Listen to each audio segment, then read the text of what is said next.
O podcast Sinto que Lá Vem História é um projeto do LIVE, Laboratório Inteligência de Vida, programa socioemocional presente em mais de 600 escolas no Brasil.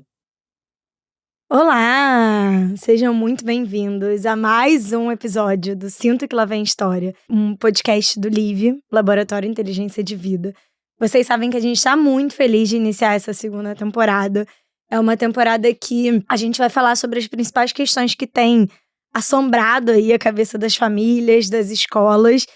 Hoje um tema muito importante que muitas vezes tira o sono de muita gente que está envolvida e que não está envolvida diretamente, né? Então, por isso a gente vai falar muito de todo mundo que toda essa sociedade que precisa se envolver nesse tema. A gente quer hoje entender e papear e conversar para o que são os sonhos ou o que são os pesadelos das famílias ou das pessoas com deficiência. Pra gente, do Sinto que Lá Vem História, a gente já fala de educação, como a gente trabalha com educação, a temática que vem logo, assim, na primeira coisa que vem na nossa cabeça é a educação inclusiva quando a gente fala de criança ou jovem com deficiência.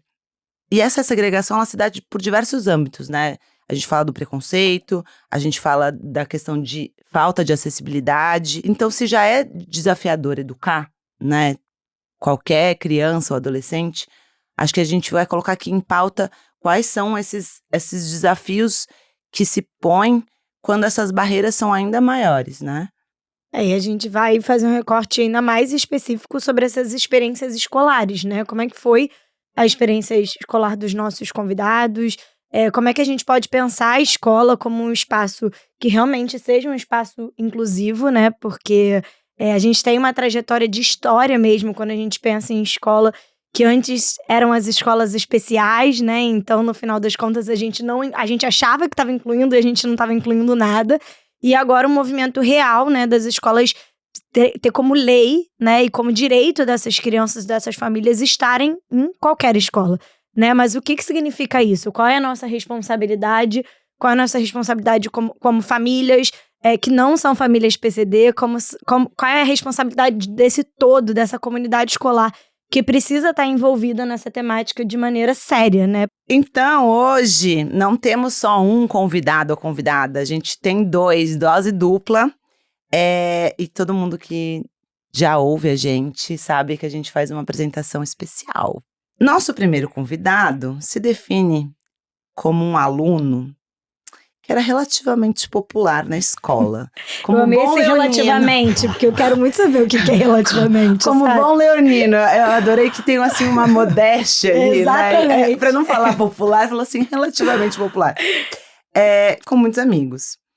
Ele fala que ele não era um aluno tão CDF assim, mas também não era aquele que ia mal com recuperação. E, assim, por ser uma pessoa com deficiência, sofreu muito bullying, né? E hoje tem como meta promover reflexões para as famílias, para os professores, para saber lidar melhor com essas diferenças, né? E a nossa segunda convidada é muito especial pra gente também. Ela diz que tem lembranças gostosas da época da escola, então ela vai poder contar um pouco sobre essas lembranças. Pessoas maravilhosas que fizeram parte dessa trajetória, mas sem deixar de ser um espaço desafiador para ela também, né? Onde muitas vezes ela também se sentiu rejeitada por ser uma garota com deficiência auditiva e onde ela ouviu algumas vezes um questionamento se aquele lugar era um lugar para ela ou não, né? E muitas vezes se sentiu até isolado quando, né, assim, movimentos simples que a gente acha como movimentos simples, como escutar a chamada, ela não tinha alguém ali do lado dela para apoiar ela, né? O meu convidado aqui, que eu descrevi como aluno, ele é Pedro Henrique França. Meu querido diretor, ator, jornalista. Gente, aí tem que fazer uma lista, tá? Jornalista, roteirista, já dirigiu, assim, filmes que eu me emociono, clipes que eu me emociono. Ele é fundador da produtora Representa, que tem foco na diversidade. É DJ e, mais importante, meu amigo, tá? Amigo pessoal. E temos aqui Benedita Cazé, que está com a gente. Também é diretora audiovisual, criadora de conteúdo. Eles dois juntos apresentam um podcast super importante. Então hoje, além de tudo, é um encontro de podcasts que chama PCD Pod. É o primeiro videocast de pessoas, né, com deficiência no Brasil. E é uma referência pra gente, inclusive a gente, né, assim, ouve muito o PCD Pod para poder trazer algumas discussões aqui, então já agradeço vocês também por essa preciosidade mesmo de conteúdo. Então estamos aqui com Benedita Casé. Obrigada pela presença, Pedrinho e Benedita. Também estou muito feliz de estar aqui e poder falar sobre esses assuntos. Estou felicíssima. Obrigada pelo convite. E eu acho que a gente podia fazer uma descrição. Exatamente. Exato. Esse era o convite. A gente está falando de acessibilidade, acho Sim. que a gente precisa começar por aí. Então, eles já me apresentaram lindamente, elas já me apresentaram lindamente, mas eu sou uma mulher de pele morena, com cabelos longos, castanhos escuros, olhos castanhos escuros, e eu tô vestindo um kimono jeans com detalhes com olhos e bordadinhos de miçanga branco e argolinhas douradas e um relógio preto. Eu sou um homem branco, tenho 1,40 m, tô vestindo uma camisa de botão marrom, por baixo tem uma regata marrom também, mais escura. Tô usando um anel dourado, tenho olhos e cabelos castanhos, cabelo curto, cacheado e barba. Bom, eu, Joana, sou uma mulher branca, de cabelos cacheados, estou com uma blusa branca, uma camisa de botões branca e um brinco ao lado. E óculos, claro, meus óculos. Eu, Renata, eu sou uma mulher oriental. Também tô usando óculos, um óculos meio rosadinho. Tenho cabelo liso, comprido, castanho escuro. Tô com uma blusa branca e um colar de miçanga. A gente tá disposto numa mesa, né? Eu e Joana de um lado, Benedita e Pedrinho do outro. Com os nossos microfones aqui na nossa frente, nossas canequinhas caneca. E um cenário ali com uma tela com o nosso logo, que é Sinto que Lá Vem História. Então a gente pode começar nosso papo hoje. Obrigada de novo pela presença de vocês, gente. Bom, a gente queria começar esse papo perguntando um pouco para vocês, né? Como é que foi a iniciativa de começar esse projeto do PCD Pod? O que vocês sentiram, assim, de demanda, de necessidade na hora de criar? A gente já estava aqui nos bastidores falando um pouquinho, né, sobre acessibilidade, inclusive, dessa produção de conteúdo. Queria saber se esse foi um dos motivos, como que vocês pensaram o projeto, os convidados que vocês trazem pra gente começar a aquecer esse papo. Bom, a gente estava em Salvador quando eu recebi um chamado de um amigo que é produtor audiovisual e ele estava com uma ideia de um projeto audiovisual relacionado a pessoas com deficiência e na hora eu falei, acho muito legal, mas eu quero trazer uma pessoa para sentar nessa mesa com a gente, conversar sobre isso. Imediatamente chamei a Benedita, que foi a primeira vez, inclusive, que a gente falou sobre esse lugar de pessoas com deficiência, porque a gente já se conhecia desde 2015, a gente trabalhou juntos, mas a gente nunca tinha trocado sobre isso. Começou umas reuniões, só que esse projeto não andou muito, e cada vez mais a gente sentia essa urgência batendo assim na nossa porta, a gente precisa fazer algo logo. E aí a gente viu o videocast como uma possibilidade, rolou uma parceria, e na verdade a gente... No começo eu até falei, vamos fazer um podcast, e a Benedita foi que falou pra mim, vamos fazer um videocast, porque eu preciso, a gente não tem esse dispositivo, pra mim é muito ruim escutar podcast, né, a gente até tava falando um pouco agora sobre alguns recursos de legenda disponíveis hoje, mas, e aí foi isso, e aí desde o começo a gente tinha uma ideia de trazer pessoas que já vinham fazendo, já tinham alguma relevância, seja na internet, na educação, enfim, em algum meio, pra gente discutir sobre as nossas vivências mesmo, assim. E claro, pautando a diversidade, porque eu acho que isso era uma coisa muito importante pra gente. Entender que existem pessoas pretas com deficiência, existem pessoas indígenas com deficiência, existem pessoas LGBTQIA+, com deficiência, existem mulheres. Então esses atravessamentos identitários eram muito importantes de estarem presentes lá, porque a gente também sente falta disso nos próprios movimentos, né? Tanto que existe um grupo chamado Vidas Negras com Deficiência Importam, por exemplo. Então, pra gente era muito importante essa diversidade, essa mistura, pra gente trazer o papo mesmo. Eu acho que é bem por aí, e eu acho que, como o Pedro falou, a gente já se conhecia há um tempo, né? E a gente começou a perceber que nós nunca tínhamos conversado sobre isso direito, né? Assim, mesmo no mesmo ambiente de trabalho, e a gente começou a falar, puxa, a gente já se conhece esse tempo todo. A gente demorou pra caramba pra falar sobre as nossas vivências, né? Pra trocar sobre isso, assim. Acho que a gente se percebia naquele ambiente, né? Um enxergava o outro naquele mesmo lugar, assim, talvez muito de desconforto, mas também de ir avançando do jeito que dava. Eu acho que a gente tem trajetórias, né? Assim, através do diálogo que caminha para a mesma direção. E aí a gente falou, caramba, se a gente demorou tanto, né, para falar sobre isso, vamos começar a chamar outras pessoas para essa conversa e trocar e colocar todas as outras vivências, como ele falou. Compartilhar, né? Acho que vocês contando essa história é muito forte o que vocês dois trazem, né? Os dois falam sobre a dificuldade ou a demora, não sei se dificuldade, mas pelo menos a demora de vocês se colocarem à tona esse reconhecimento mútuo, né, desse lugar. E quando a gente fala, por exemplo, né, aqui a gente está num espaço que a gente discute educação, uma das principais questões do desenvolvimento da criança é ela formar um pouco esse reconhecimento de quem ela é, né, a formação dessa criança, desse adolescente. E isso não é uma coisa dada, né, a gente se torna quem a gente é, né. E como é que foi para vocês se identificarem com uma pessoa com deficiência? Porque assim, quando a gente nasce, a gente é uma criança, né? A deficiência tem a ver também com uma comparação com o que o mundo talvez exige ou espera das pessoas, né? Então, queria saber para vocês como é que foi esse processo.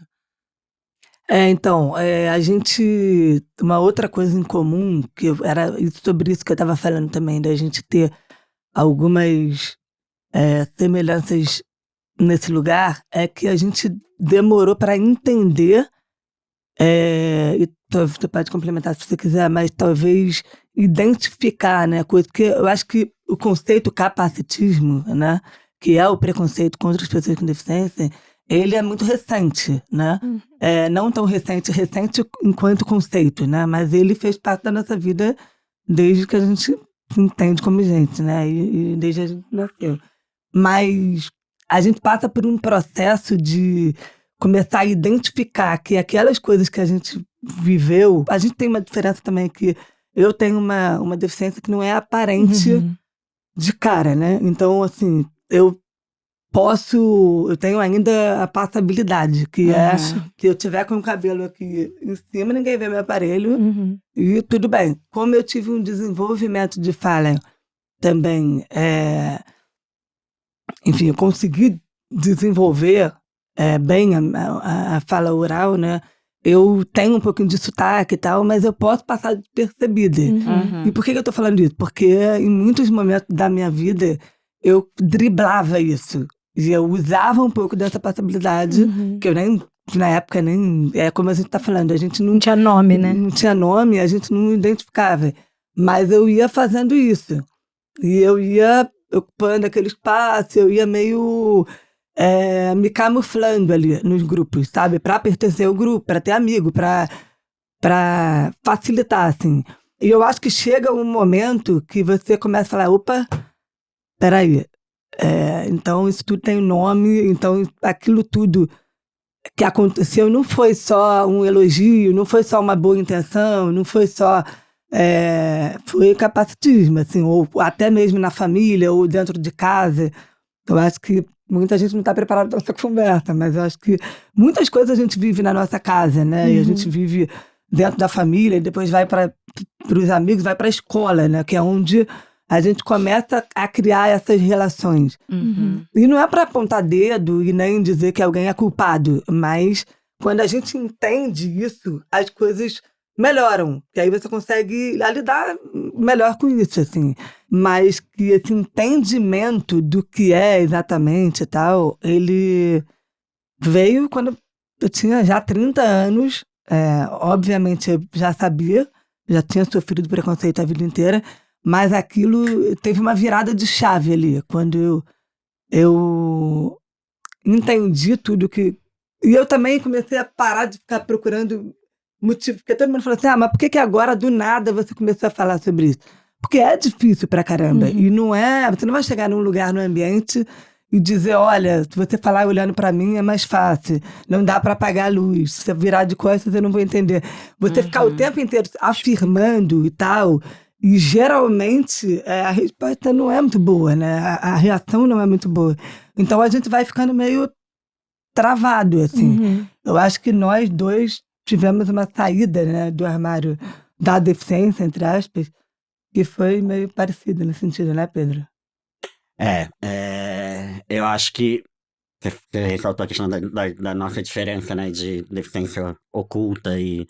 Oculta não aparente. Invisível. E mesmo eu, que tenho 1,40 m, eu, de alguma forma, tentava esquecer que essa deficiência existe.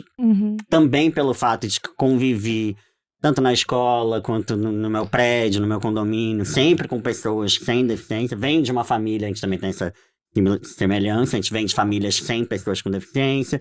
Então tudo isso vai te colocando num lugar de não reconhecimento, portanto deixa eu me juntar aqui com esse grupo. E eu acho que esse armário da deficiência, ele é cruel justamente porque pela invisibilidade que se tem em todo o processo de desenvolvimento, né? Recentemente até fui participar de um simpósio de uma associação de pessoas com nanismo e tinha muita criança, muitas famílias e muitas crianças. Porque, caraca, se eu tivesse tido isso com 8 anos de idade, eu não me sentiria tão ET, sabe? No sentido de, tipo, eu sou o único aqui, ali você tinha um... E foi tão legal, porque eu falava pros pais, assim... Aí a minha conversa foi com eles, assim, que eu fiquei, gente, não tenham medo. Reivindiquem, sim, os direitos dos seus filhos nas escolas. Reivindiquem, sim, a presença de outras pessoas com deficiência nas escolas, porque isso é muito importante. A compreensão do preconceito, ela existe desde que, né, eu me entendo por gente. Eu aprendi preconceito antes de entender o que a própria palavra significava. Mas esse lugar do entendimento do lugar e de uma revolta mesmo, porque aí eu acho que é um lugar que a gente fala assim, não, a gente precisa virar essa página, chega, assim. Durante todo o processo do videocast, assim, todos os episódios eram muito emocionantes no lugar de entender, assim, temos 4, 5 pessoas aqui com deficiência, tem um diretor ali, o pesquisador com deficiência, e a Leandrinha Duarte falava muito isso, né, isso aqui vai virar um acervo, porque, de fato, quando você pensa, eu faço mestrado hoje, quando você pensa em pesquisa do campo do capacitismo, é muito pouco, assim. Professores com deficiência Quem nas são as universidades, pessoas que dão muito voz, pouco. né? Na minha escola, continuo sendo, na sala, continuo sendo a única pessoa com deficiência. Então, esse lugar onde estão as pessoas com deficiência, porque também os pais, muitas vezes, o capacitismo, ele começa em casa, né? Então, os pais, no âmbito da superproteção, no âmbito da vergonha também, que os pais têm um pouco também medo, vergonha, medo da rejeição. Ou não fala também porque... vai constranger. Você acha que é uma violência também? Não eu falar? acho que tem uma coisa assim, por exemplo, eu tenho uma história curiosa que ela se repetiu, inclusive esse final de semana. Uma vez eu tava no metrô e eu encontrei uma amiga e ela tava com o filho de 5 anos e o filho de 5 anos começou a pirar comigo, assim. Ele falava, mãe, por que ele é assim? Mãe, por que não sei o que? Mãe, nananana. E ela não sabendo o que fazer, ela virou pra mim assim, ai, não sei o que fazer. E eu acho que isso diz muito sobre a educação também, mas eu vou só voltar. E aí, eu fui embora meio assim, atordoado com aquela situação. E aí, esse final de semana eu fui no almoço e tinha um filho de um casal de amigos que ele começou a falar uma coisa, essa amiga minha tentou com ele, falou com ele 2 minutos e esse menino nunca mais falou nada. Isso quer dizer que, e aí voltando à questão da educação, pra mim, eu acho que os silêncios, eles são muito cúmplices do preconceito. E os tabus são muito cúmplices do preconceito. Então manter esse silêncio, manter essa coisinha assim, não vamos falar sobre isso. As crianças entendem muito bem tudo. Então eu acho que esse silêncio pra mim, tanto dos pais, quanto das escolas, quanto, sabe, tudo que vai permeando o seu desenvolvimento em silêncio é o que fez a gente sair do armário tão tarde, assim. E aí o meu armário da minha sexualidade ficou ainda mais tarde, justamente porque eu falava, eu não ia dar conta de lidar com outra camada. E essa camada eu podia esconder, né? Eu podia guardar pra mim, enquanto a outra não, óbvio. Mas essa camada eu podia esconder. Então, esses silêncios pra mim, eles são... Eu acho que a questão mais frágil, assim, do sistema educacional, assim, pra mim. Pedrinho, tanto você quanto a Benedita me falaram uma questão que me tocou muito, assim, que é essa saída do armário, né? Tipo, essa essa voz que vocês hoje são, ela só foi possível na vida de vocês porque vocês sofreram muita violência, né? Assim, então, tipo, a gente... olha como o caminho já é duro, né, pra pessoa com deficiência, porque você começa a falar sobre isso, você vê a importância da sua voz no momento em que você é silenciado, violentado, né, que você sofre preconceito. Então, o quão importante a gente tá efetivamente trazendo esse debate para dentro da escola e das famílias para que essas crianças possam se tornar porta-vozes, mas não pelo caminho da violência. E aí vocês dois trouxeram muito essa questão da família, né? Assim, eu queria ouvir um pouco um relato pessoal mesmo, assim, como é que foi a experiência familiar de vocês nesse sentido, né? Esse acolhimento ou não da própria família. E o que né, assim, a Benedita já como mãe também, o que a gente pode propor de caminhos? Então, eu tive muita sorte em relação aos meus pais, assim, né? Assim, a educação que eu tive, vou falar um pouquinho como foi, para depois dizer como é hoje eu como mãe. Eu tive pais que duvidaram muito desses nãos, né? Porque a gente fica escutando vários nãos na vida. Ah, não vai dar para estudar na escola regular, não vai dar para desenvolver uma fala, só vai dar para falar através de Libras. Não vai dar para... Não, faculdade não vai dar. Música, não tem nem como ter essa relação, porque ela tem uma surdez severa e profunda no outro ouvido. Então, esses nãos todos que já estão colocados, eu acho aí, no meu caso, a partir desse diagnóstico, eu acho que o diagnóstico ele já é uma coisa... Marco, né? E ele é agressivo, assim, porque vira um carimbo, né? E parece que você só vai viver de uma forma a partir daquele momento. Que é um susto muito grande para esses pais que recebem um diagnóstico que não têm a menor ideia de como começar, do que fazer, de onde... e do que vai acontecer. Eu acho que tem várias assombrações ali. E que a própria saúde, né? Os profissionais de saúde também têm seus preconceitos ali, né? Que vão passar. Não, a medicina Aí a gente violenta. poderia ficar aqui até amanhã falando A gente falou só da família sobre da isso, escola, né? mas ainda tem. Total. Como eu estava falando, eu tive muita sorte, porque meus pais ficaram, não, peraí, vamos... Tudo bem, vamos então levar... Primeiro que a gente foi escutar também outras pessoas, e aí foi caminhando. Ah, não, vamos tentar a escola, se não der... Tudo bem, não deu, aí a gente coloca numa outra e tal. Mas você também ter o direito de escolha. Sabe? Você quer colocar o seu filho numa escola especial, mas é um direito seu. Não é porque alguém disse que ele tem que fazer parte daquele... É o único caminho, né? Entendeu? Se ele não está desenvolvendo bem naquela escola... Porque isso é uma discussão muito complexa, porque a gente não tem preparo dessas escolas, os professores não sabem o que fazer, na maioria das vezes, não, vamos dizer que não estão prontos para receber. Mas quando é que a gente vai estar pronto? Né? Assim, eu acho que isso, escutando você falar como é que a gente educa, como é que eu vou conversar isso com meu filho, eu acho que antes da conversa tem que conviver. Tem que ter essa convivência. Porque senão nem isso a gente vive numa bolha que a gente nem sabe que aquelas pessoas existem. Então, isso... depende de milhares de coisas que a gente sabe que o buraco é muito mais embaixo. E aí eu fui indo e eu fui desenvolvendo e aí fui conseguir ir convivendo com outros grupos e tal. Mas eu ainda ficava ali, não, mas deixa eu... Tudo bem, eu não estou escutando nada que o professor está falando, mas é melhor eu seguir aqui, porque senão eu vou atrasar a turma toda. Porque senão eu sempre me sentia um problema daquela situação, sabe? Então, assim... bullying, eu tive 1000 coisas na escola, assim, de pessoas que falavam mímica comigo, gritavam comigo, que não tem nada a ver com volume, né? Então, basta eu estar fazendo a leitura labial, mas aí a pessoa já... Eu estava, às vezes, na mesa, a pessoa falava, você me empresta a borracha! E ficava fazendo mímica. Aí aqui, na hora, você não sabe como reagir, porque aquilo te incomoda, mas aí, ao mesmo tempo, você vai causar um negócio. Então... eu ia levando da forma que dava. Só que isso me machucava muito, porque eu ia só... Na verdade, eu tinha um monte de questões ali, mas eu ia passando por cima, tipo, pra... se adaptar, né? Pra me adaptar, exatamente.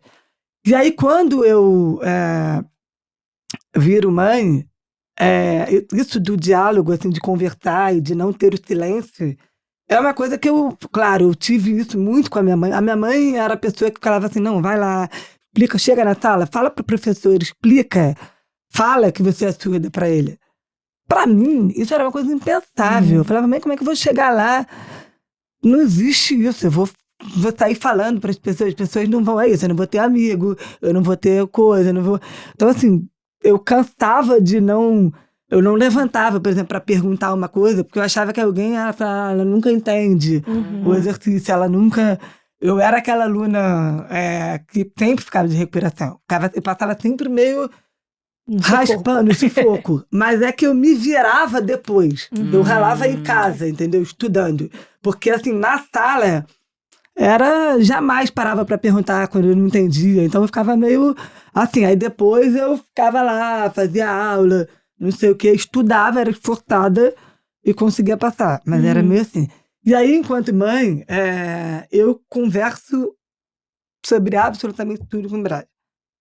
Isso que o Pedrinho falou, assim, as crianças entendem tudo, e eu acho que é sempre uma desculpa de que, não, mas é criança, não vai entender, ou talvez não seja o momento. Lógico que a gente não vai conversar, a gente tem que conversar dentro da idade ali, do que, né, a gente não pode dar tanta informação se nem eles estão pensando nisso. Mas quando aquilo vem pra gente, quando tem uma pergunta, quando tem um estranhamento ali de alguma coisa, eu fui aprendendo muito isso com a maternidade, assim. Eu aproveito todas essas oportunidades e eu não deixo passar batido. Porque depois, mas depois a gente explica, quando você estiver mais velho você vai entender. Não, eu já falo, já discuto assim. Confesso que o Braz já veio, que é meu filho, tem 6 anos, ele já veio com questionamentos antes assim, cedo pra mim, eu achei que ia demorar um pouquinho mais, mas ele já vinha com 1000 perguntas, que é aquela hora que você fica meio... O que eu vou falar agora? Mas será que eu vou dar? Mas porque é isso, você dá uma... Será que é verdade o que eu vou falar? Eu também não tenho essa certeza toda, né? A gente tem tantas dúvidas. Mas ele trouxe muitas questões, assim. Antes, ele agora está com 6, com 5. Ele já trouxe... não em relação a pessoas com deficiência, porque ele convive comigo, então, de novo, ele já sabe como funciona. Agora mesmo, nesse momento, ele tem um aluno surdo na sala dele. E ele veio todo empolgado em me falar. Ele falou, mãe, tem um aluno... Eu vou ter um amigo surdo e tal, e ele fala Libras, e agora eu vou ter com quem praticar, porque ele sentia falta e acabava aprendendo comigo, porque eu também comecei a aprender também e tal.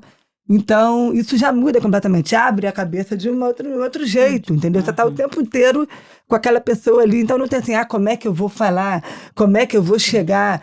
Mas será que vai ficar ofendido? Ele vai chegar, vai pegar, vai entender. Se não entender, vai dar outro jeito. E flui. E é assim que tem que ser. E pode falar. Não, e se a família quer, assim, se a família tem dúvida, por que não também falar que tem dúvida para a criança, né? E falar assim, vamos descobrir junto algumas coisas. Porque se você não responde para a criança, ela vai achar alguma resposta em algum lugar. E talvez não seja pelo caminho que você ache mais seguro, mais interessante, né, que você compactue. Então, que bom que você dá a oportunidade também de falar, não sei, mas vamos aí entender, descobrir junto, ver até onde dá, né? E lembrar que esses ensinamentos, como você tá falando, eles não são só verbais, né? É isso, é a experiência. Então, no momento que eu convivo, né, assim, com pessoas que são diferentes de mim, seja lá quais diferenças a gente tá falando, tipo, eu começo a entender o mundo a partir dessas diferenças, né, assim. Então, esse convite que a gente insiste muito aqui, né, de falar sobre diversidades 1000, também é para isso, porque é a partir dessa convivência que é o natural, né, assim. Então, a gente não precisa trazer como um elemento, né, assim, desconhecido, novo, é o que tá no cotidiano dele, né, assim. Por isso o incentivo tão grande. E a gente tem pautado tanto essa questão da diversidade de uma maneira geral, assim, né? Porque a criança aprende nesse corpo também, né? Total. Assim. E até você falou essa coisa, não dá pra ser uma coisa extraordinária, né? A gente tem que naturalizar essas coisas. E agora tá falando de preconceito. Eu lembrei de 2 histórias com preconceito. Uma quando eu era pequena com a minha mãe e uma eu enquanto mãe. Porque quando eu era pequena, eu tinha uma publicidade que aparecia... A palavra preconceito era já, enfim, eu era bem pequena, devia ter 7 anos por aí. E aí aparecia bem grande, assim, o lettering, preconceito. Aí eu perguntei pra minha mãe, eu não sabia o que era, perguntei pra minha mãe o que era preconceito. Mãe, o que é preconceito? Aí a minha mãe começou a explicar, falou, não, é quando as pessoas julgam uma outra pessoa, quando ela não conhece aquela pessoa, porque ela... Aí começou a dar exemplo, fulano de tal, sei lá, quando uma mulher namora uma mulher, quando um homem namora uma mulher, quando alguém tem um tom de pele um pouco diferente do seu, ou quando ela é mais velha, não sei o quê. Aí ela resumiu tudo, assim, aí eu fiquei pensando, eu falei, mas então eles não gostam de nenhum amigo nosso? De ninguém que tá aqui em casa, tipo... Porque na hora, todas as descrições que ela tinha dado... Alguém que fazia parte. Eram pessoas que estavam lá em casa. Então, assim, caramba, será? Então eles odeiam os nossos amigos e as pessoas que estão aqui, eles, no caso, que eu estava explicando, as pessoas preconceituosas. Então, eu acho que isso diz muito dessa convivência, né? Assim, de você, de fato, crescer em meio à diversidade. E aquilo fazer parte do seu dia a dia. E depois, eu fui, enfim, carregando muitas coisas que a minha mãe ia passando, naturalmente eu fui passando pro Brian. E aí, uma vez a gente estava voltando da aula de skate, ele começou a perguntar um monte de coisa que eu não estava nem um pouco preparada para responder, e aí ele foi falando. Ele falou assim, existe... Ele começou a falar em relação a um casal de amigos nossos, que eram 2 homens, e aí ele perguntou, ele falou, mas existe isso? Aí eu falei, existe, lógico. Eu, tipo assim, virei pra ele e falei, como é que não existe? Aí ele falou, não, eu sei, mas muitos... Eu falei, sim, existe. Ele falou, mas existe... Comecei a perguntar se existia tudo. Eu fui respondendo que existia tudo. Aí ele falou assim, mas tipo quem? Aí eu comecei a dar exemplo. Falei, a sua tia, por exemplo, irmã da minha mãe, ela é casada com quem? Ele falou, com a Andréia, tá, que ele ama as duas, é louco pelas duas. Aí ele falou, tá, entendi. E fulano? Aí eu comecei a dar exemplo, quem é o namorado dele? Fulano. Aí não sei o que, aí a gente foi pegando exemplos que estavam muito óbvios ali. Aí depois ele fez uma pergunta que aí eu fiquei, caramba, e agora? Que ele falou assim, e as pessoas gostam disso? As pessoas aceitam isso? Ele tinha 5 anos. Aí na hora, eu captei o que ele estava querendo dizer, tipo assim, mas todo mundo aprova isso, as pessoas levam isso numa boa. Aí eu fiquei um minuto de silêncio. Calma aí, deixa eu pensar. Não, porque assim, a minha resposta era óbvia, mas eu falei, caramba, como é que eu vou explicar Mostrar isso de um jeito que ele... Aí eu falei assim, então, Braz, infelizmente, nem sempre. Infelizmente. Mas a gente, inclusive, está conversando justamente para isso, porque tem pessoas que, por motivos... inacreditáveis, comecei a falar, tarará, nem sempre, aí eu nem expliquei muito para não dar muita corda. Aí ele falou, mas como é que é isso? Aí eu falei, igual, aí eu comecei a dar exemplo, falei, é igual alguém, né, deixar de ser amigo do Rock, que é o tio dele, que é meu irmão, porque ele tem a cor diferente da minha, por exemplo. É igual alguém deixar de ser, aí eu comecei a dar exemplo, aí ele, alguém vai deixar de ser amigo do Rock? Eu falei, sim, em alguns casos sim. Mas por quê? Por causa disso. Mas e o meu pai? Eu falei, a mesma coisa. Mas alguém vai deixar de ser amigo da Andréia? Eu falei, sim. Às vezes sim. Falei, então, isso é preconceito. Ele falou, então, em relação a você, só porque você usa aparelho? Aí eu falei, aí nessa hora a gente... que eu falei, bom... Ele tá fazendo as conexões. Consegui, né? porque ali é que tem um negócio. Porque aí, falei, caramba, agora ele entendeu. Sim. E ele deu o exemplo até com o João, que é amigo dele, que é cadeirante. Ele falou, mas alguém... Eu falei, alguém, você deixaria de ser amigo do João porque ele usa uma cadeira de rodas? Ele, óbvio que não. Falei, então é exatamente isso. Aí, um segundo acabou a conversa, ele já voltou, ele nunca mais tocou nesse assunto. Muita gente acha que isso é uma besteira, sabe? E tem preguiça dessa conversa, tem medo, né? Medo dessa conversa. E eu acho que o meu conselho é que não tem, assim, que tem. Claro que é difícil, pra mim foi difícil. Eu dar essa volta e explicar, porque aí você começa a falar, é alguém que julga quando a pessoa é diferente. Aí ele pergunta, mas o que é julgar? Aí você fala, caramba, agora eu tenho que explicar o que é julgar. Então, assim, Não significa que você não soou frio enquanto você estava Não explicando, significa. né? Mas eu acho que são exemplos de que a gente vai conversando, assim, e vai naturalizando, sabe? E você, Pedrinho? Queremos saber. Chegou a minha vez, né? Ai, não tava esperando. Queremos saber dessa experiência familiar e assim, do que Eu você hoje acho- fala, assim. Eu acho que a minha mãe, ela teve um caminho muito corajoso no sentido de, tipo, me colocar, assim, pra não questionar minha capacidade nunca, assim. Então ela, eu não alcanço isso, sobe nisso e pega. Não sei o que lá, vai e pega. Não te poupou. Não me poupou.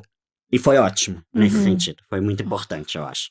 Ao mesmo tempo, querer me colocar como igual a todos em alguns momentos que eu precisava, talvez, de alguma outra estratégia, me fez me enquadrar mais nesse padrão, no sentido de, tipo, eu sou uma pessoa normal. Eu não sou uma pessoa com deficiência, eu não tenho nada. O que, ao mesmo tempo, me empodera em algum lugar, mas, ao mesmo tempo, também não me reconheço em outro. Não tenho como culpar, né? A gente falou muito no nosso episódio com as nossas mães, que foi o último, foi muito tenso, assim, porque a gente nunca talvez tinha tido direito a essa conversa, a gente resolveu ter num programa. Exato, você gravando. Um medo de expor elas, um medo de expor a nossa relação, mil coisas. Assim. Foi.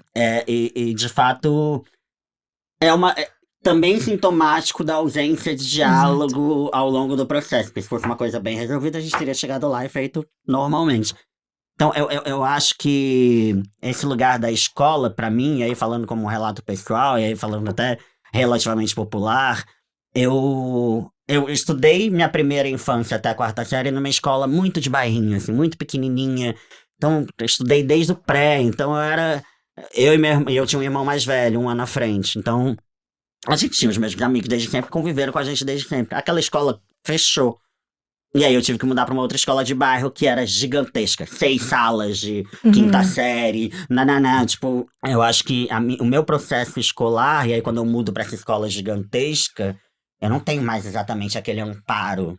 E aí é quando eu conheço o preconceito, assim, na veia. Meu primeiro ano nessa escola, na 5ª série, foi um terror, assim, muito traumático, muito traumático. Tem um episódio de violência muito forte, assim, tipo, sei lá, 15 pessoas me cercam e começam a falar coisas horríveis, eu saio correndo da escola, eu consigo fugir da escola e fico em casa, assim, numa crise de pânico mesmo, assim. Eu acho que durante algum tempo, alguns episódios de pânico, no sentido de medo, são frutos ainda daquele episódio, porque ele me marca muito, assim, no sentido de me deixar sem ar, nesse sentido, assim, de por que estão fazendo isso comigo, né? E eu acho que a escola, nesse sentido, por exemplo, não aconteceu nada com ninguém.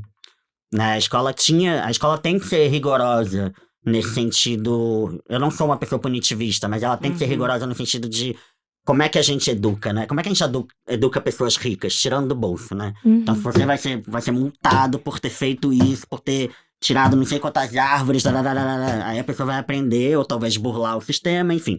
Mas eu acho que na escola a gente também tem que entender os erros, né? Como é que você pune erros? Muitas vezes eu me vi nessa situação, assim, de me oprimir, me silenciar para não denunciar algo. E é o que eu digo nesse encontro do simpósio, por exemplo, você falou reivindiquem, ensinem seus filhos a reivindicarem, né? A gente fala muito sobre essa questão de comunidades de pessoas com deficiência, ela é recente, porque muita gente ainda ficava isolada ou espalhada, e isso é uma coisa recente, assim, no sentido de se agrupar, de entendimento de lei brasileira de inclusão. Então, entender que capacitismo é crime, que você pode denunciar e reivindicar isso na sua empresa, nas suas relações sociais. Então, eu acho que esse empoderamento, né, enquanto comunidade gueto, assim, que é importante para se reconhecer e para entender até onde você pode ir para reivindicar, ele é muito importante nesse sentido. Então, ensine seus filhos a reivindicar o tempo inteiro. Não traz ele pro caminho oposto, no sentido de, tipo, não liga. Não, finge que não é com você. Não, esse caminho é o pior caminho. Mas uma coisa que você falou que eu achei muito importante é a questão de colocar depois a responsabilidade em quem está sofrendo a violência. Porque para uma criança, a denúncia, às vezes, pode ser algo que dá medo nela, porque ela já está sendo exposta, alvo de preconceito, de bullying, e aí ela já está já é um outsider, né? Já tá sendo segregada. Então, ela ser a pessoa que denuncia, ela vai falar assim, bom, é aí mesmo que eu nunca vou ser aceito nesse grupo. Então, o quão violento acho que esses mecanismos de mediação de conflito, que eu acho que isso sim, pensando nos educadores, tanto nas famílias quanto nas escolas, falta muito ainda um manejo de conseguir cuidar um pouco dessas interações sociais. Porque, querendo ou não, essa violência, a gente fala, né? A criança é brincadeira, né? Também tem essa coisa de silenciar como uma justificativa que isso é brincadeira. E aí isso a gente não educa. E aí, trazendo um pouco disso também pra discussão que você tava falando também, Pedrinho. Várias coisas que você foi falando foi, pipocando aqui na minha cabeça. Falando assim, minha mãe sempre me colocou ali pra fazer as coisas, né? Não, como se não tivesse limitações pra mim. Aí eu fiquei com essa questão dos limites na cabeça, né? Quando a gente fala de capacitismo, a gente tem essa... a gente olha para a pessoa, né? Quando o capacitismo está em jogo, é olhar para a pessoa como se ela tivesse essa limitação gigantesca, né? Como se a pessoa com deficiência fosse a pessoa que sempre precisasse de auxílio para alguma coisa. O que pode ser também muito violento, né? Chega a pessoa com deficiência, o que você precisa? O que você quer? Esse limite vem antes, né? Essa pessoa não é capaz de fazer nada, né? Então, o capacitismo como esse limitador, eu te vejo como uma pessoa limitada. E, ao mesmo tempo, as pessoas sem deficiência, a gente vê lá a criança fazendo bullying uma com a outra, né? As crianças ali ricas, privilegiadas, brancas, são as sem limite. Não tem limite, não tem não para essas pessoas, né? Elas podem fazer tudo com o outro. Imagino que vão virar depois dos 18 anos. Exatamente. Então, assim, só que a gente tá falando do capacitismo como determinado grupo tem uma limitação. Gente, que ser humano não tem algum tipo de limitação? Que ser humano não precisa de ajuda em determinados âmbitos da vida? Todo mundo precisa, na verdade, de limite e também tem suas limitações. Aí uma pergunta que me vem quando vocês trazem isso é: o que vocês acham que uma educação anticapacitista e uma cultura anticapacitista pode trazer como benefício para a educação das crianças? Cara, é muito doido, assim, porque a gente vive numa sociedade, né, regida pelo capital, e todos os estudos mostram que a diversidade é lucrativa nas empresas. Todos. Não só para o enriquecimento do próprio produto, como na ponta do lápis, para o faturamento daquelas empresas. Então a diversidade, ela é rica. Então uma pessoa que convive com as diferenças, ela tem outra percepção do mundo, e ela tem uma percepção do mundo mais ampla. Mas eu acho que a questão da cultura anticapacitista, voltando um pouco à coisa da diversidade, primeiro a gente vai ter uma sociedade melhor, fato. Fato, sim, sabe? Os silenciamentos, né? Pensando na minha experiência escolar, tinha um único menino preto da minha série, de cinco classes do colegial. O menino sofreu horrores. Eu também sofri horrores, né? Por uma questão que eu já tinha, por mais que eu tentasse me esconder assim ao máximo, alguém vai... Eu só andava com as meninas, porque as meninas eram mais flexíveis, eram mais sensíveis às minhas causas. Eu odiava a aula de educação física, porque eu tinha que demonstrar uma força, uma virilidade, um entendimento de futebol que eu não queria. Então, assim, aquilo já, né, pra bom entendedor, minha palavra baixa. Óbvio, eu sempre soube que eu era gay. Então, esse papo de pai, a educação LGBTQIA+, vai transformar seu filho numa pessoa LGBTQIA+. Primeiro, por que você tem medo disso? Segundo, 2, não vai. Porque esse desejo, ele não é doutrinado. Ninguém vai falar pra você, é o máximo, porque não é o máximo no país que mais mata pessoas LGBTQIA+, no mundo, superando inclusive países onde é proibido ser LGBTQIA+. Então não tem esse lugar de tipo, lacração, olha como é cool ser LGBT. Queridos, o país que a gente vive não é cool, nem vai ser fácil você ser LGBTQIA+, sobretudo uma pessoa trans. Porque essas pessoas que passam por todas essas questões, né, infanto-juvenis, elas com certeza são uma pessoa com mais empatia, com mais sororidade, com mais afeto, porque elas entendem que o processo de violência é muito doloroso e custoso. Esse lugar da diferença na escola, como é que você pensa a autoestima de uma pessoa que ela é a última chamada para ser do time da escola? Ela é a última a ser quista para ser dupla na festa junina, por exemplo. Isso é uma questão que é muito pontual para mim, assim. Eu sempre era o último a ser selecionado de qualquer coisa. Do time, da fila, do não sei o quê. Eu quero fazer com o Pedrinho. Não, nunca teve isso.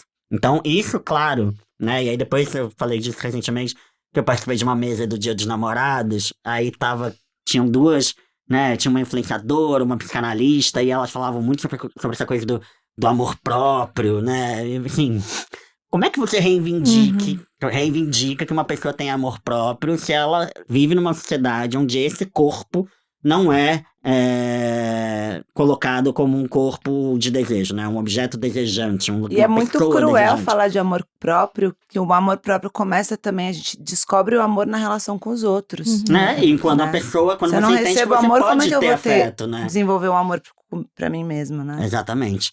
Então, eu acho que toda essa questão da cultura anticapacitista, da cultura antirracista, da cultura sobre pessoas LGBTQIA+, da cultura indígena, da cultura das questões étnicas, né? A gente fala muito pouco sobre as questões asiáticas, né? Você também deve ter sido, com certeza, em muitos lugares, a única pessoa asiática da sua turma.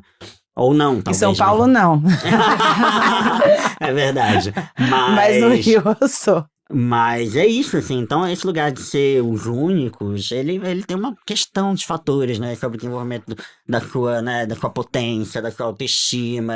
E uma pessoa que é potente, que tem uma autoestima, ela tem vontade de mudar o mundo, ela tem vontade de fazer coisas boas. Enfim, eu acho que é meio por aí. Pedrinho, você foi falando algumas lembranças, assim, suas e marcos da escola, né?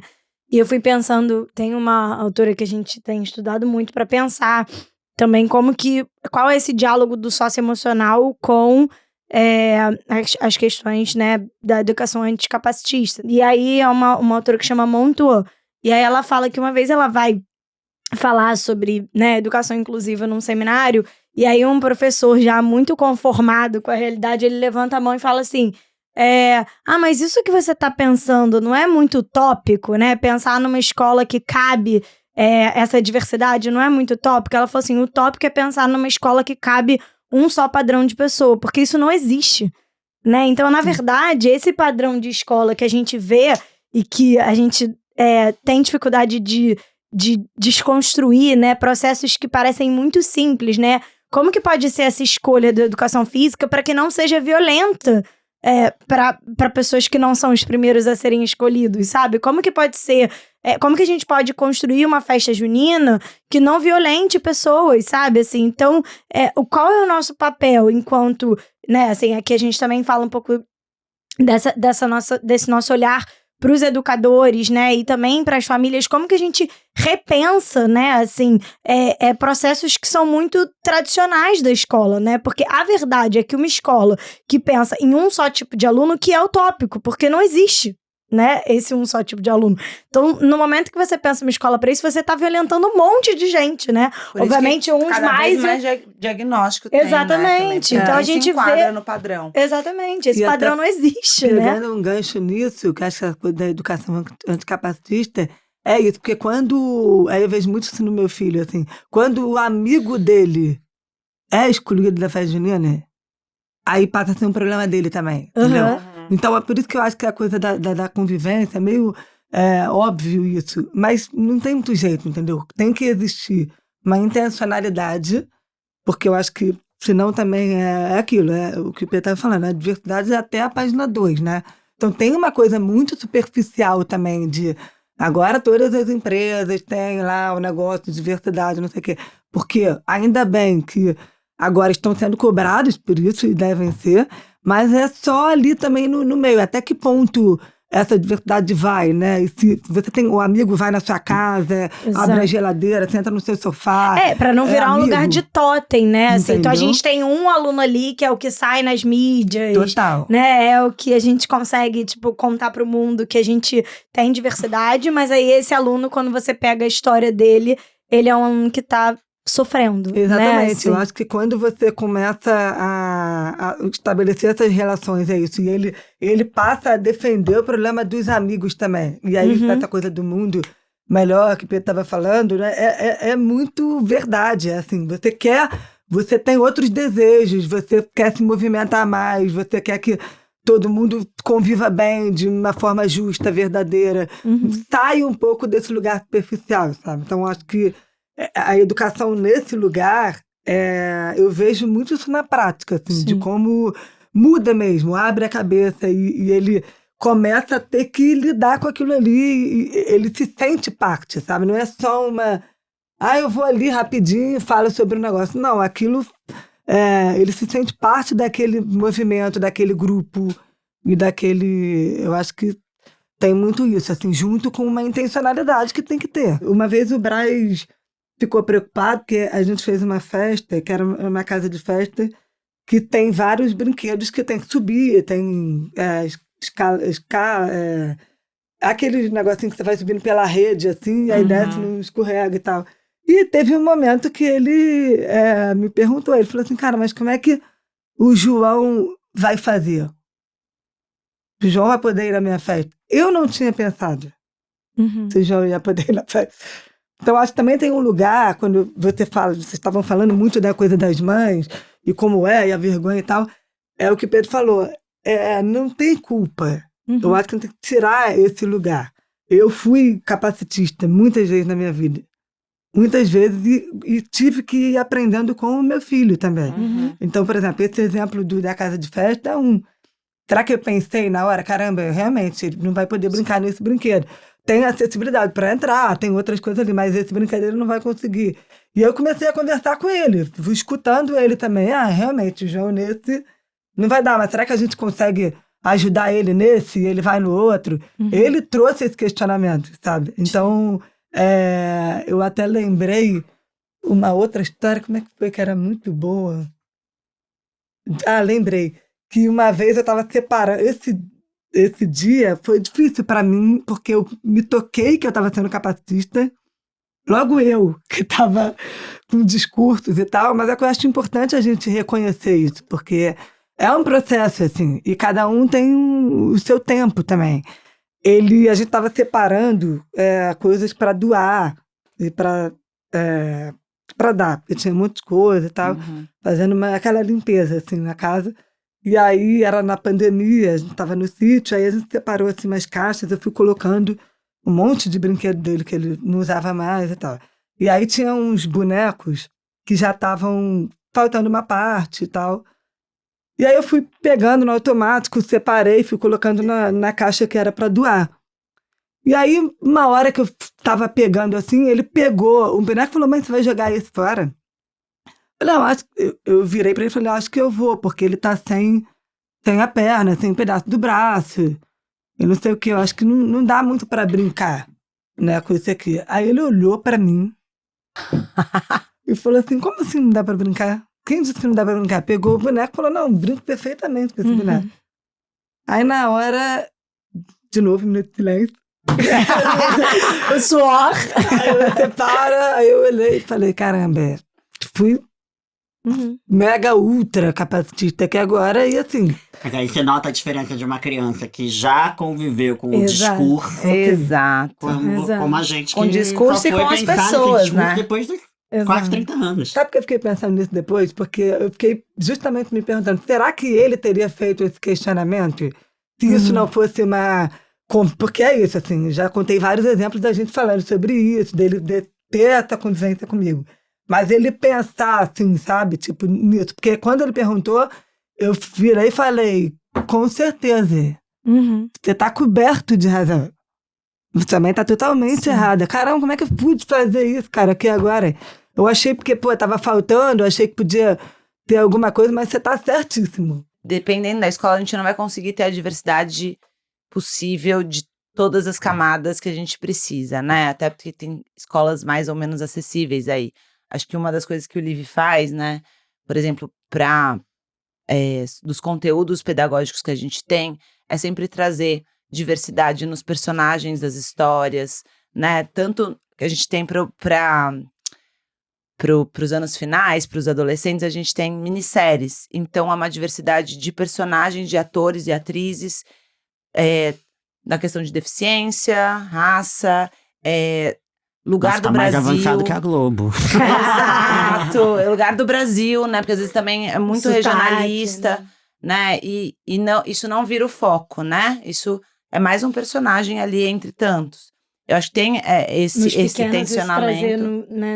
a gente trazer isso também nos personagens, Os personagens das histórias. E eu acho que tem uma coisa que é isso, né? Então, porque eu acho que quando a gente vai falando de educação, muitas vezes fala assim, mas como eu vou fazer? Tem coisas que já são possíveis serem feitas e tá na nossa, ao nosso alcance, né? Então, é possível fazer? Ah, tá, então eu vou colocar uma criança ali com deficiência, eu não tô pronto para receber. Mas talvez seja na hora que você coloque, que você vai entender o que você precisa fazer. Porque acho que outro preconceito também E aí é você achar... inaugura um novo...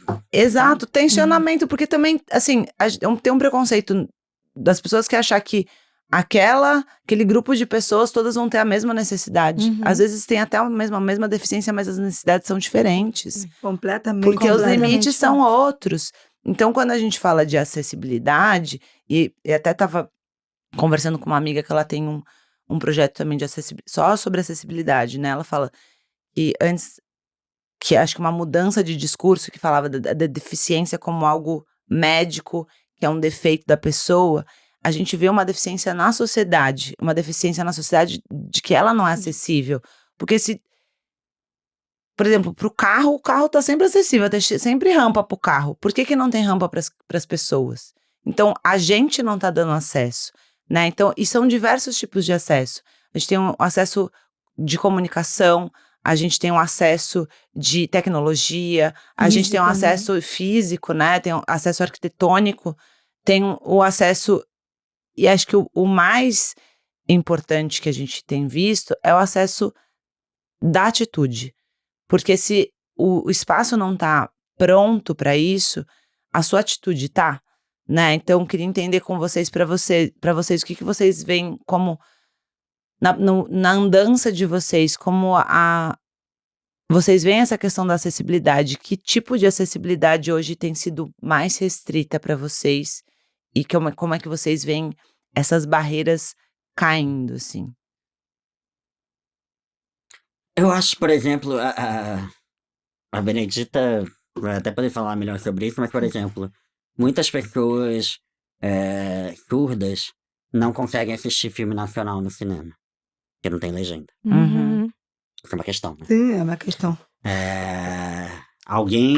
O Daniel Gonçalves, que é um diretor maravilhoso, que tem um filme belíssimo chamado Meu Nome é Daniel, que tá no Globoplay. Ele fez recentemente Acessibilidade, que é sobre sexualidade com pessoas com deficiência, enfim. Que foi uma emoção ver com legenda. Foi incrível. E ele falou, muitas pessoas vieram, assistiram um filme nacional no cinema pela primeira vez. A par de todas as questões que eu tava nessa sessão de cinema, que teve uma questão muito delicada, que era... chegou um momento, tinha tanta gente com deficiência... E tanta gente com cadeira de rodas que não tinha mais aqueles espaços para pessoas com cadeira de rodas. E aí o segurança falou, não, a gente vai ter que... Acabou as vagas. Ele falou, o quê? Ele fez entrar todo mundo. E foi muito emocionante, assim, ver esses pontos de encontro, seja no videocast, seja numa sessão de um filme sobre pessoas com deficiência, ter esses encontros no simpósio, tipo, você fala assim, as pessoas existem, elas não estão por quê? Você não vê elas por quê? Por exemplo, eu tenho uma situação muito bizarra. Tem um ator chamado Giovanni Venturini.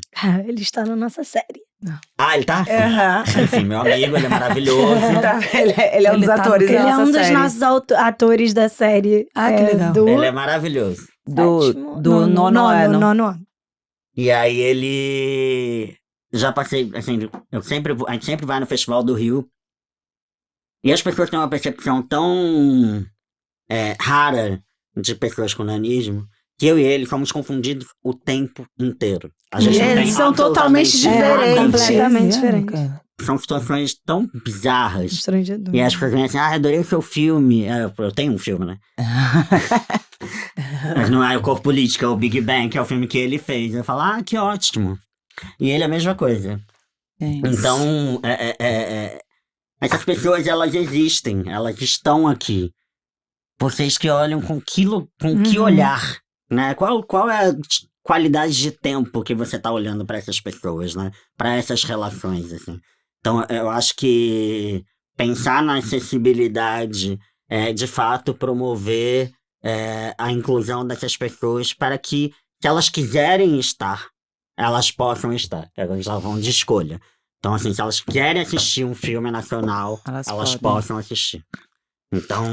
E elas não possam só de um jeito, né, Pedrinho? Porque é isso, assim, também. A gente vê, sei lá, eu já ouvi histórias de famílias que foram procurar uma escola para os filhos, e aí a criança cadeirante aí entra na escola e fala, mas e aí, como é que meu filho vai circular espaço? Não, a gente tem salas aqui embaixo para ele. Não, mas eu não quero que ele só frequente o andar de baixo da escola. Eu quero que ele possa estar na escola inteira, né? Então, assim, que essas escolhas realmente sejam integralmente contempladas, mesmo, não né? Além do que tem um discurso, né, Benedita, do pós, que é o discurso da superação, né?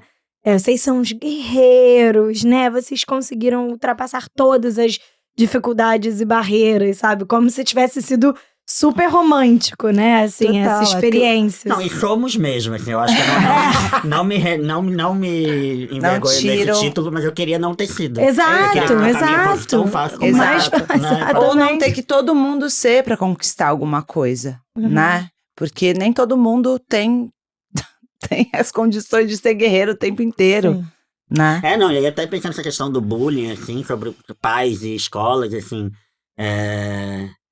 nenhum pai deve ter vergonha do seu filho reivindicar o direito de ser respeitado. Sim. Se ele estiver reclamando de bullying, abraça essa causa. Os pais deveriam ter vergonha dos filhos que praticam bullying. Esses, sim, podem ter certeza que estão falhando demais na educação. Que não é sobre, ele é moleque. Geralmente, com um menino, então, nossa, essa passabilidade do direito de bater, de xingar, de abusar, de estuprar, ela é tão, né, conivente, porque eu acho lindo, assim, a gente vê muito esse discurso das nossas crianças, né, no Brasil de hoje, assim, tudo é para proteger as nossas crianças. Mas ninguém tem a mesma capacidade de proteção quando é uma menina abusada, quando é um menino preto chamado de macaco na educação física. É sempre um lugar do tipo, eles estão brincando, desculpa, foi uma piada, né? Esse lugar da piada, esse lugar do menino, né? Que tá aprendendo a se comportar com mulheres. Esse lugar da proteção das crianças é sempre unicamente na questão da questão LGBTQIA+. Ponto. Então, assim, qual é o seu lugar de proteção às crianças? Você está protegendo mesmo a sua criança de quê? E proteção também envolve você, o que essa criança precisa? Você está protegendo ela do quê? Então, assim, você escuta essa criança, aí eu acho que, só retomando uma coisa que você falou, Benedita, que eu achei muito importante, e a gente estava falando de acessibilidade, eu acho que esse vínculo que você tem com seu filho, de ele ter acesso a você. Sim. Né?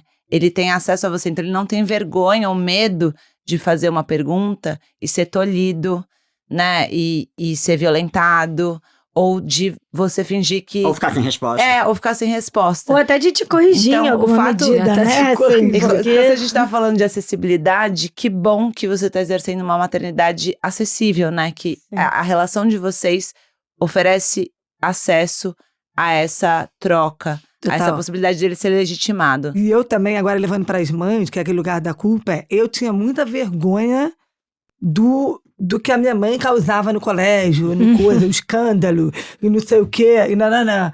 E que eu acho que é o mesmo tipo de reivindicação, né? Assim, tipo, enquanto filhos, quando forem bater pé para conseguir alguma coisa, né, lutar.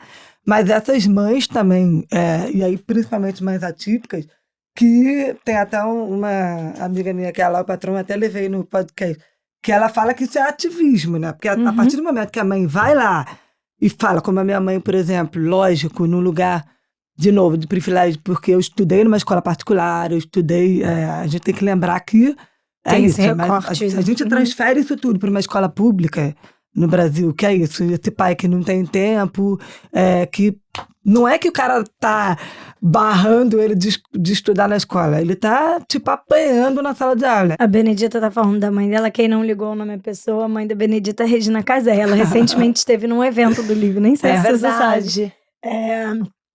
Ela veio A num Regina é evento. muito, muito doida, assim, porque enquanto criança, eu assistia todos os programas da Regina. Eu todos. Eu também. assistia sozinho no quarto, porque não era uma coisa que a família inteira queria assistir. Então, Central do Brasil, ó. Brasil legal. Brasil Legal, Central, não tinha Esquenta. Central da Periferia, Muvuca.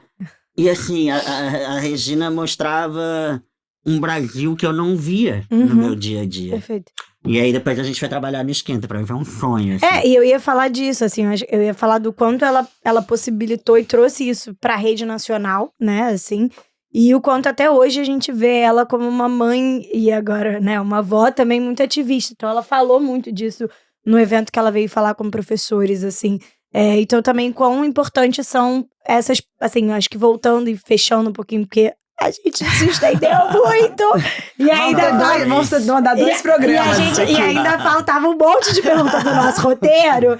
A gente foi mas fazendo o quanto- outras perguntas. O quanto você foi falando, né, Benedita, desse lugar do ativismo mesmo, né? Assim, a gente vai aprendendo a ser ativista muito cedo, mas eu acho que o convite que a gente estende aqui, até porque a gente sabe que muitas famílias vão escutar a gente, é que não fique um ativismo restrito só a pessoas com deficiência ou a famílias atípicas, né? Que todo mundo embarque nessa luta, né? Assim, porque a gente tem muito mais chance de realmente transformar, pelo menos esse ambiente da escola, né? Que é para ser um lugar inclusivo, realmente num lugar inclusivo, né? Assim, que não fique só no discurso. E aí a gente tem que pensar em tudo, né? Assim, então a gente precisa de mais gente para lutar junto com a gente, né? Porque se fica só um professor, só um diretor, só uma família, essa luta isolada é muito dura, Com né? certeza. Assim, para todo mundo. E aí assim, vira então. pessoa chata, Exatamente. né? Ai, nossa, que lá vem ele com esse papo de Lá novo. vem o povo do mimimi. Lá vem o povo do mimimi. Do vitimismo.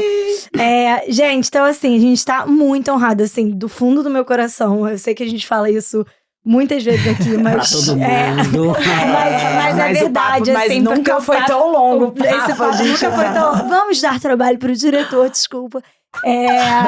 Mas Ele é a meu gente... amigo, mas o mínimo que ele tem que fazer. A gente também não pode deixar de fazer nossa última etapa do nosso programa, que a gente convida uma família livre para trazer uma pergunta para os nossos convidados. Então a ideia é que a gente debater um pouquinho dessa pergunta. A Rê, você Isso. dá o play, Rê? Dou. E é A Rê sempre vai uma dar um pergunta play. aleatória. Não necessariamente vai ter a ver com esse tema aqui que a gente Tá. falou. Vamos ver se a gente dá algum acolhimento, pelo menos. Vamos lá. Pode Eu posso colocar no colocar no- seu? Pode. porque- Não, pode colocar só o... Eu queria ver se dava pra Ah, você tem tipo um um tradutor. rapidinho, só pra poder... Senão, porque pra vocês ficarem Verdade. falando, vai... Oi, meu nome é Caroline Azevedo, eu sou mãe do João e a minha pergunta é sobre parentalidade tardia. Cada vez mais os pais têm optado por terem filhos com uma idade mais avançada e que tipo de angústias isso pode trazer nessa relação, tanto para os filhos quanto para os pais, devido a uma diferença de gerações.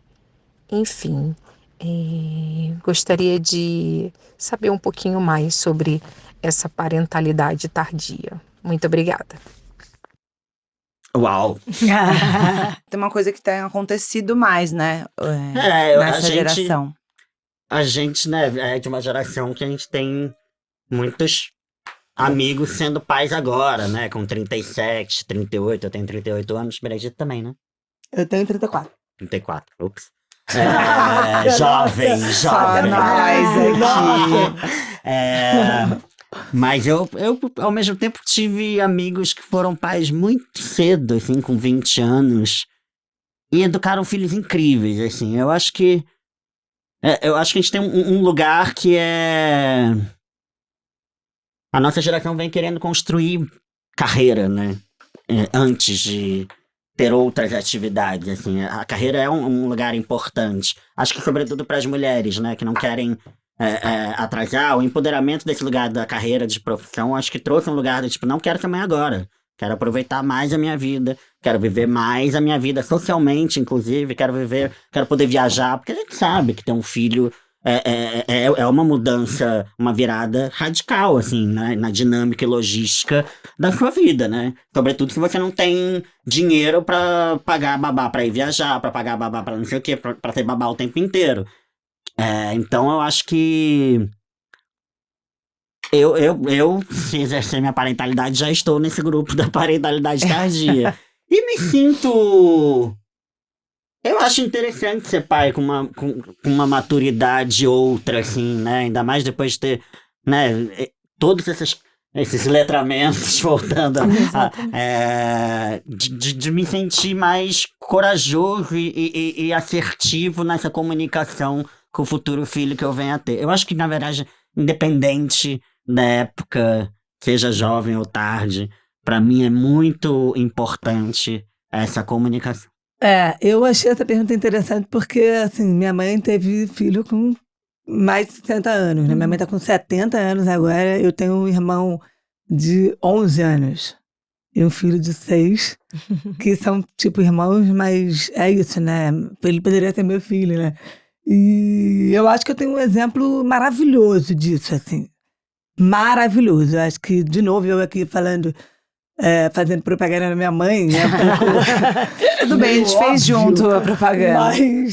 Mas é muito curioso, porque a minha mãe, enfim, me ensinou muitas coisas na vida, mas em relação a isso, minha mãe sempre foi uma pessoa muito otimista.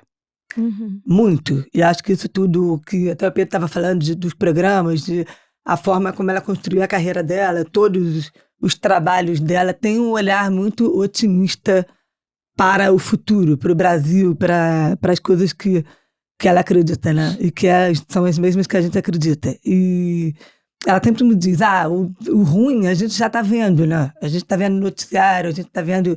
Meu caminho não é esse essencialismo do... olha só como é que tá ruim e agora vai ficar bom. É só enxergar o que tem de forte, de potente, de lindo. Quem são essas pessoas, sabe? E eu acho que quando o Rock, meu irmão, chegou na nossa vida, foi um ensinamento muito grande para mim. Eu até brinco que eu fiz um estágio, né, de maternidade, porque eu já fui meio lidando. Minha mãe estava trabalhando pra caramba nessa época que ele chegou, porque ela estava rodando 2 filmes ao mesmo tempo. E o Esquenta, né? E foi o na época do Esquenta. Esquenta. O Esquenta, foi. Exatamente. Caramba, é mesmo. Tudo ao mesmo tempo.